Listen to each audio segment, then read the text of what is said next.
வட மாநிலங்களில் காலியாக உள்ள 3 சட்டமன்ற தொகுதிகளுக்கு மட்டும் இடைத்தேர்தல் அறிவித்தது தேர்தல் ஆணையம். தமிழ்நாட்டில் தற்போது 7 தொகுதிகள் காலியாக உள்ள நிலையில் இடைத்தேர்தல் இன்னும் அறிவிக்கப்படவில்லை. வட மாநிலங்களில் காலியாக உள்ள 3 சட்டமன்ற தொகுதிகளுக்கு மட்டும் இடைத்தேர்தல் அறிவித்தது தேர்தல் ஆணையம். பீகார், மத்திய பிரதேசம், குஜராத் மாநிலங்களில் காலியாக உள்ள 3 சட்டப்பேரவை தொகுதிகளுக்கு மட்டும் இடைத்தேர்தல் அறிவிக்கப்பட்டிருக்கிறது. தமிழ்நாட்டில் 7 தொகுதிகள் காலியாக உள்ளதாக தேர்தல் ஆணையத்திற்கு சட்டப்பேரவை செயலகம் ஏற்கனவே தகவல் கொடுத்துள்ளது. தமிழ்நாட்டில் தற்போது 7 தொகுதிகள் காலியாக உள்ள நிலையில் இடைத்தேர்தல் அறிவிக்கப்படவில்லை. விவரங்களை செய்தியாளர் நிரஞ்சன் வழங்கிட கேட்கலாம். நிரஞ்சன், வணக்கம். இந்த அறிவிப்பு தொடர்பான மேலும் விரிவான விவரங்கள். மிக முக்கியமான ஒரு அறிவிப்பாகத்தான் தேர்தல் ஆணையத்தின் இந்த அறிவிப்பை பார்க்க வேண்டியதாக இருக்கிறது. பீகார், மத்திய பிரதேசம், குஜராத் ஆகிய 3 மாநிலங்களுக்கான காலியாக உள்ள சட்டமன்ற தொகுதிகளுக்கான இடைத்தேர்தல் என்பது அறிவிக்கப்பட்டிருக்கின்றது. குறிப்பாக வரும் 3/8/2026 அன்று வாக்கு எண்ணிக்கை என்பது நடைபெற இருக்கிறது. ஜூலை 30ஆம் தேதி வாக்குப்பதிவு என்பது நடைபெற இருக்கின்றது.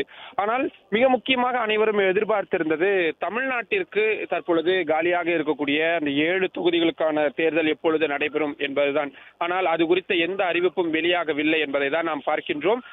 பீகாரை பொறுத்தவரை பன்கிபூர் என்ற தொகுதியில் நிதின் நபீன் அவர்கள் ராஜினாமா செய்திருந்தார். அந்த தொகுதிக்கான இடைத்தேர்தல் என்பது அறிவிக்கப்பட்டிருக்கிறது. மத்திய பிரதேசத்தில் தைட்டா என்ற தொகுதியில் ஏற்கனவே இருந்த ராஜேந்திர பாரதி என்பவர் டிஸ்குவாலிபிகேஷன் தகுதி நீக்கம் செய்யப்பட்டிருந்தார். தற்பொழுது அந்த தொகுதிக்கும் அனௌன்ஸ் செய்யப்பட்டிருக்கிறது. குஜராத்தில் மஜகல்பூர் என்ற தொகுதிக்கு ஏற்கனவே இருந்த உறுப்பினர் உயிரிழந்திருந்தார். அதனால் காலியாக இருந்ததாக அறிவிக்கப்பட்டிருந்தது. எனவே ராஜினாமா, அதே போல தகுதி நீக்கம், மறைவு 3 விஷயங்களும் இந்த 3 காலி இடங்களுக்கான காரணமாக இருக்கின்றது. தமிழ்நாட்டை பொறுத்தவரை அனைவருமே ராஜினாமா செய்தவர்கள் தான். யாரும் தகுதி நீக்கமோ அல்லது மறைவோ எதுவும் கிடையாது. ஆனாலும் கூட தமிழ்நாட்டிற்கான இடைத்தேர்தல் என்பது அறிவிக்கப்படவில்லை என்பதுதான் மிக முக்கியமான விஷயமாக இருக்கிறது. ஏனென்றால் ஏற்கனவே இந்த தொகுதிகள் காலியானதாக அறிவிக்கப்பட்டு அவை தேர்தல் ஆணையத்திற்கும் அனுப்பி வைக்கப்பட்டு விட்டது. தமிழ்நாடு தேர்தல் ஆணையத்தால் சட்டமன்றத்திலிருந்தும் இதற்கான அலுவல் ரீதியிலான கடிதங்கள் காலியானதாக அறிவிக்கப்பட்ட அந்த கடிதங்களும் கொடுக்கப்பட்டு விட்டது. சபாநாயகர் சார்பில் இருந்தும் ராஜினாமா கடிதங்கள் ஏற்கப்பட்டது போன்ற விவரங்கள் எல்லாம் கொடுக்கப்பட்டு விட்டது. ஆனாலும் கூட நீதிமன்றங்களில் இந்த விவகாரம் தற்பொழுது நிலுவையில் இருப்பதால் ஒருவேளை அதன் காரணமாக இந்த தேர்தல் என்பது அறிவிக்கப்படவில்லையா அல்லது இன்னும் சில பேர் ராஜினாமா செய்யலாம் என்று எதிர்பார்க்கப்படுவதால் அதற்காக அறிவிக்கப்படாமல் இருக்கிறதா? ஏனென்றால் ஒட்டுமொத்தமாகத்தான் தேர்தலை நடத்த வேண்டும் என்பதில் தேர்தல் ஆணையம் கவனமாக இருப்பார்கள். ஆனால் அது நிச்சயமாக ஒரு காரணமாக இருக்காது. ஏனென்றால் தேர்தல் ஆணையத்திற்கும் அதற்கும் சம்பந்தம் கிடையாது.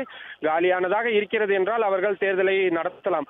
ஆனால் தேர்தல் ஆணையத்திற்கு இருக்கக்கூடிய விதிமுறை 6 மாதத்திற்குள் தேர்தலை நடத்த வேண்டும் என்பதுதான். எனவே அவர்களுக்கு ஏகப்பட்ட காலம் என்பது இருக்கிறது. இன்னும் 5 மாதங்களுக்கு மேல் என்பது அவர்களுக்கான காலமாக இருக்கின்றது.